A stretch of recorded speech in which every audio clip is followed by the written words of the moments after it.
আসসালামু আলাইকুম ওয়া রাহমাতুল্লাহি ওয়া বারাকাতুহু। ইয়া জাল জালাল ওয়াল ইকরাম।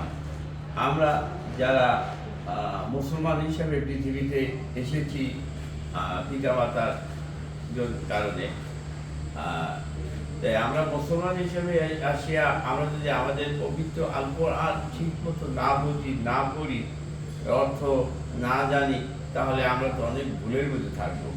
দেখা গেছে কোরআনের মধ্যে আর হাদিসের ভিতরে নেওয়া মানে অনেক মৌলবীরা বিতর্কিত হয়ে গেছে গা।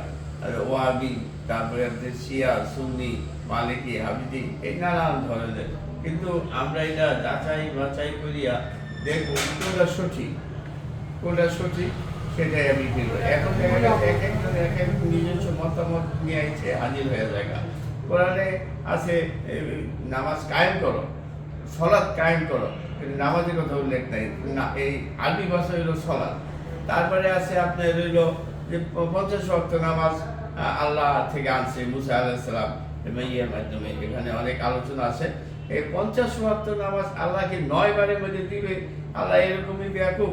আল্লাহ কি বারবারের কথা ঘুরাইতে পারে? তারা কি একবারই বলতে পারে না ও 5 ওয়াক্ত নামাজ?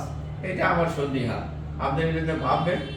আর আমরা যে মুসলমান হইতে হলে আমাদেরকে নামাজ পড়তে হইব, ভালো কাজ করতে হইব। আর এখন বর্তমানে মিডিয়ার যুগ, এআই পদ্ধতির যুগ, আলগোরিদমের যুগ। এখন দেখা গেছে মিডিয়ার প্রত্যেকটা সেক্টরে অনলাইনে খালি দাওয়া, খালি সোয়াবের কথা। ওই দোয়া করলে সব ব্যস্ত যেতেন, ওই দোয়া করলে অভাব থাকবে না, ওই দোয়া করলে এটা ভরে গেছে। কিন্তু কোরআনের ভাষায় হলো আপনার দোয়া এবং কাজ। আপনি কাজ করবেন না কিছু, সারাদিন আপনি দোয়া করতে থাকবেন, তাহলে সেটা তো কবুল হবে না। তো কাজ আপনি একটু ভালো কাজ করবেন।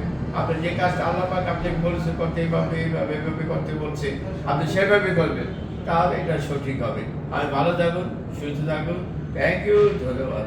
ইয়া জালালি ওয়াল ইকরাম।